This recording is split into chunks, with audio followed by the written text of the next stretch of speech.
Hello friends, welcome to BPS studies.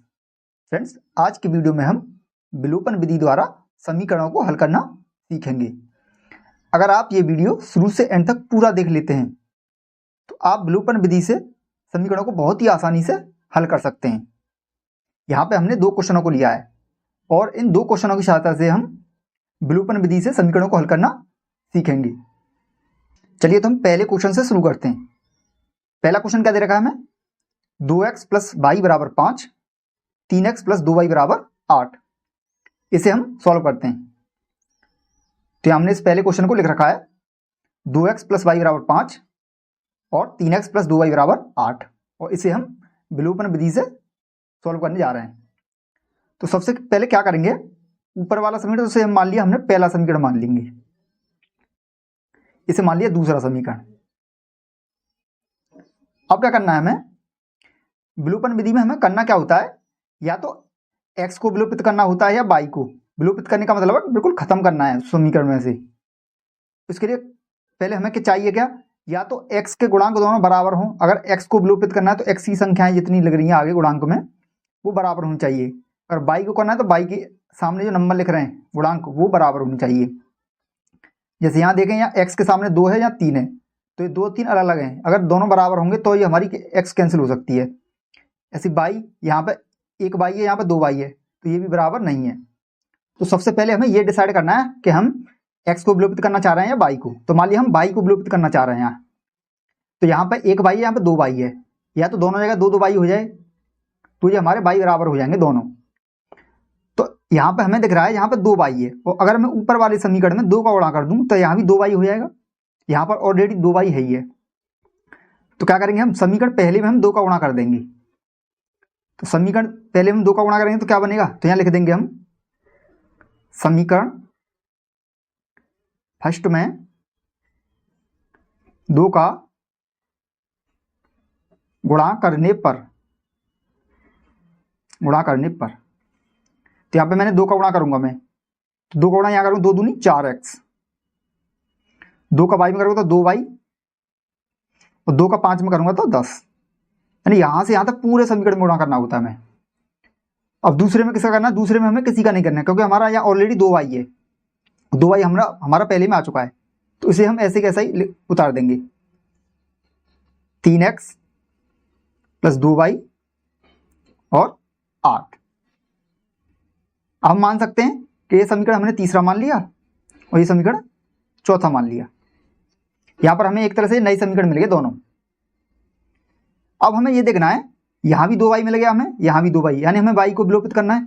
लेकिन यहाँ पर ये अभी विलोपित नहीं होंगे, क्योंकि यहाँ पे दोनों प्लस के हैं, तो दोनों समीकरण घटाने पर ही विलोपित होंगे ये। तो क्या करेंगे हम, ये घटाएंगे ना, तो यहाँ घटाने का चिन्ह लगा देंगे। तो घटाने पर क्या हो जाएगा, 4x में से माइनस के 3x घटेंगे तो ये बचेगा x, 2y और माइनस के 2y ये हमारे कैंसिल हो जाएंगे, क्योंकि यही हमें विलोपित करना है। अब यहाँ रह गया 10 में से 8 घटेगा तो कितना आएगा, 2 आएगा। सिंपली x बराबर आ गया हमारा 2 निकल के। यहाँ पे हमारा x बराबर कितना आ गया, 2 निकल के आ गया। तो x का मान तो हमारा आ गया। अब हमें निकालना y का मान। अब जो हमारा x का मान जो आया है उसे हम या तो पहले समीकरण में रखेंगे या फिर दूसरे में, किसी में भी रख सकते हैं। तो मान लिया हम पहले समीकरण में रखने जा रहे हैं, तो हम लिखेंगे x का मान समीकरण 1 में रखने पर,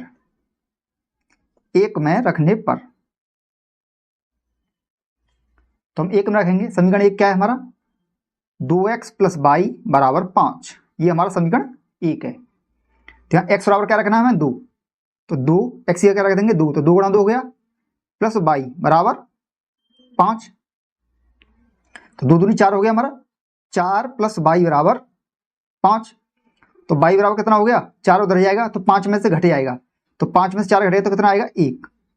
तो y बराबर कितना आ गया हमारा, 1 आ गया निकल के, और हमारा x बराबर कितना आया था, 2 निकल के। तो यानी हमारे दोनों मान आ चुके हैं, यानी x बराबर हमारा 2 आ गया तथा y बराबर कितना आ गया, 1 आ गया।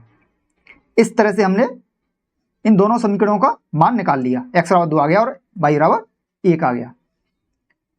तो फ्रेंड्स, इस तरह से हम विलोपन विधि द्वारा बहुत ही आसानी से समीकरणों को हल कर सकते हैं। अब हम देखेंगे दूसरा सवाल।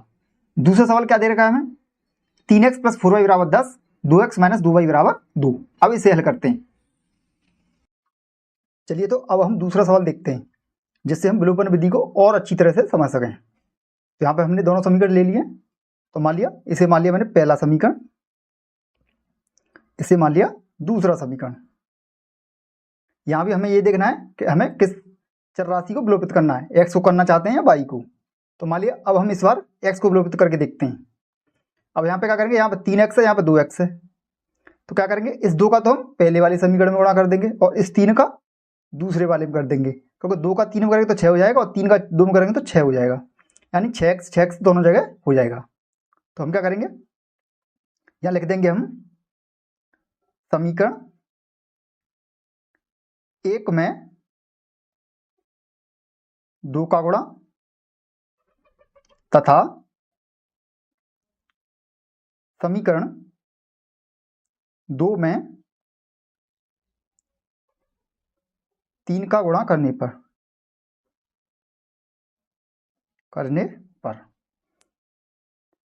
तो समीकरण 1 में किसका गुणा करना है हमें, 2 का, इस वाले 2 का। तो 2 का गुणा करेंगे, 2 का 3 में करेंगे तो कितना आएगा 6x, 2 का 4 में करेंगे 8y, 2 का 10 में करेंगे 20। अब क्या करेंगे, 3 का दूसरे वाले में करेंगे तो 3 दूनी, यहाँ भी 6x, 3 का 2 में करेंगे 6y, 3 का 2 में करेंगे यहाँ भी 6। इसे समीकरण तीसरा मान लिया और इसे समीकरण चौथा मान लिया।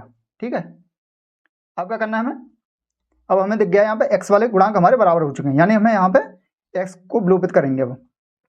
लेकिन ऐसे कैसे ये विलोपित नहीं हुआ, क्योंकि यहाँ समीकरण जोड़ने पर ये विलोपित नहीं हुआ, तो हमें समीकरण को घटाना पड़ेगा, क्योंकि घटाने पर दोनों हमारे साइन चेंज हो जाएंगे और ये दोनों कैंसिल हो जाएंगे। तो हमें ये घटाने का चिन्ह लगाना पड़ेगा। यहाँ घटाने का, जहाँ माइनस है तो प्लस और यहाँ प्लस है तो यहाँ माइनस, ये कैंसिल हो गया हमारा। 8y प्लस का है और 6y प्लस का है, ये भी प्लस का है हमारा, तो दोनों जुड़ जाएंगे, ये हो जाएंगे 14y। ऐसे यहाँ 20 और ये माइनस का 6, तो 20 में 6 घटेगा हमारा, कितना बचेगा, यहाँ भी हमारा 14 बचेगा। तो y का मान निकालेंगे, यहाँ पे y बराबर आ गया 14/14, यानी 1 निकल के आ गया। y बराबर कितना आ गया, 1 निकल के। अब y का मान आ गया निकल के, अब हमें निकालेंगे x का मान। तो y के मान को हम या तो पहले समीकरण में रखेंगे, दूसरे में। तो मान लिया हम रख रहे हैं पहले में, तो लिखेंगे हम y का मान समीकरण 1 में रखने पर, पहला समीकरण क्या है हमारा, पहला समीकरण ये है 3x प्लस 4y बराबर 10। इसे हम लिखेंगे 3x प्लस 4y बराबर 10। अब y ये क्या रखना है हमें, 1, तो 3x 4 गुणा 1 बराबर 10, तो 3x 4 एकम 4 बराबर 10। तो 3x 4 इधर जाएगा तो 10 माइनस 4 हो जाएगा हमारा, तो 3x बराबर हो जाएगा, 10 में 4 घटेगा तो 6, तो x बराबर आ गया 6/3। तो x का मान आ जाएगा हमारा 2 निकल के, 3 दूनी 6, ये आ गया x का मान। यानी अब हमारे दोनों मान आ चुके हैं, x का मान 2 आ गया और हमने y का मान पहले ही निकाल चुके हैं 1, तो हमारे दोनों मान आ गए, यानी x बराबर हमारा 2 आ गया तथा y बराबर 1 आ गया। तो दोस्तों इस तरह से हम विलोपन विधि से समीकरणों को बहुत ही आसानी से हल कर सकते हैं।